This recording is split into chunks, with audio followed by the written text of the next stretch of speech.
deux fois, j'hésite entre intervenir ou ne pas intervenir, surtout avec les questions qui ont été posées.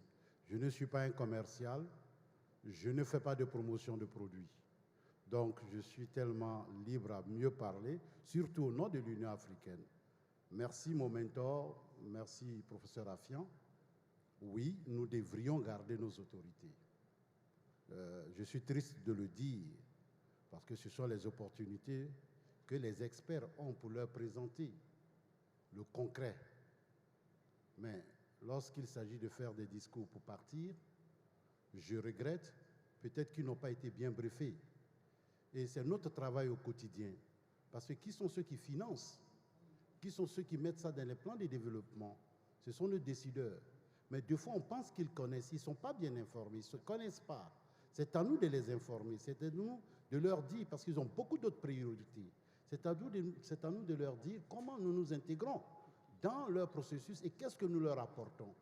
Malheureusement, nous n'avons pas eu cette opportunité.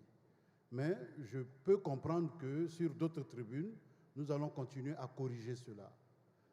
Pour répondre à ta question encore une fois, GMSN Africa, en marge de ce Africa GIS, ils sont dans la salle ici, les décideurs. Nous avons fait venir des secrétaires exécutifs d'organisations régionales, des directeurs généraux d'institutions fortes, avec lesquels nous avons eu une journée de réunion hier. Nous continuons le mercredi. Ceux-là, ce sont des décideurs. Il faut que le décideur sache, s'il ne sait pas, comment il va supporter notre communauté. Votre question, elle est très, très pertinente. J'ai même vu le secteur privé se plaindre ici. Tout à l'heure, bon, nous avons calmé les ardeurs. Et nous voulons parler au ministre. J'ai dit, vous avez raison. Mais on va s'organiser autrement prochainement, ou bien d'ici la fin de la semaine, on va trouver une opportunité. Ceci étant dit, chers amis du Nigeria, je vais vous répondre en français et peut-être en anglais, en aparté, pour gagner du temps. Personne ne donnera à l'Afrique ce que l'Afrique veut et ce dont l'Afrique a besoin. Ne vous attendez pas à ce que les compagnies privées, et c'est la nature du secteur privé, ils font des profits et c'est normal, qu'ils viennent donner à l'Afrique. Non, nous devons prendre ce qui nous intéresse. Et il y a plusieurs manières de prendre la chose. Je le dis, il y a plein de diaspora ici. J'ai pris la décision de venir en Afrique. Il y a des avantages, il y a des inconvénients. Je suis venu trouver en Afrique des gens qui étaient sur le terrain. M. Nonguerma est là, qui travaillent matin, midi, soir. Nous avons développé une politique spatiale africaine. Nous avons une stratégie spatiale africaine. Nous avons une agence spatiale africaine. Mais je peux vous dire que ça n'a pas été du tout repos. Parce que ce n'est pas tout le monde qui a intérêt à ce qu'on ait les cordes dans nos mains. Donc, nous devons continuer, mais nous ne pouvons pas nous priver des partenaires.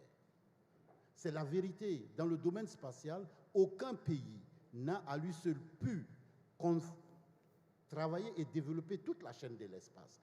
La nature même du sujet est multivariée, les enjeux sont multiples et une seule nation ne peut pas. Le partenariat est primordial, mais nous devons être sur le siège du conducteur. Ils seront des passagers pour nous aider à atteindre l'objectif. Donc, chers frères, la franchise voudrait que je vous dise qu'il ne faut pas attendre que les compagnies privées viennent vous donner. J'ai montré une carte. Nous avons fait un inventaire. Plus de 3000 compagnies privées en Afrique. Vous savez combien appartiennent à des Africains? 20. Et même j'ai arrondi à 20 pour que le chiffre soit joli. Sinon, c'est des succursales, c'est des branches. Nous ne disons pas que c'est mauvais, mais il faut, pour que l'Afrique puisse se permettre d'aborder l'espace de façon durable, que les Africains tiennent les rênes de leur destin. Et il y a plusieurs politiques pour le faire. Pour votre deuxième question, mais je ne viendrai pas sur ça, il y a des politiques d'incitation à faire. Mais, chers amis, chers frères de l'Afrique, le partenariat est clé avec le secteur privé, avec les institutions européennes, américaines et asiatiques. Il faut forcément ce partenariat. Mais le partenariat ne veut pas dire s'effacer. Si vous vous effacez, ils vont définir votre destin pour vous et vous n'aurez qu'à vous plaindre. Nous, à l'Union africaine, nous n'en sommes plus là. C'est ce que M. Amin a dit tout à l'heure. Sur les brevets déposés, sur 3 millions de brevets déposés, 3 millions, nous avons 15 000 en Afrique. Ça veut dire ce que ça veut dire. Mais ça passe par la formation, j'en ai parlé, et nous allons continuer avec la formation. Bientôt, on aura un institut des sciences et technologies spatiales en Afrique du Sud, donc qui vient s'agreffer au paysage des institutions de formation existantes. Nous avons beaucoup à dire, mais le temps ne nous permet pas. Nous allons nous arrêter là. My brother from Nigeria, we can talk offline if you need. I will share with you my thoughts, and we'll look at together how to work.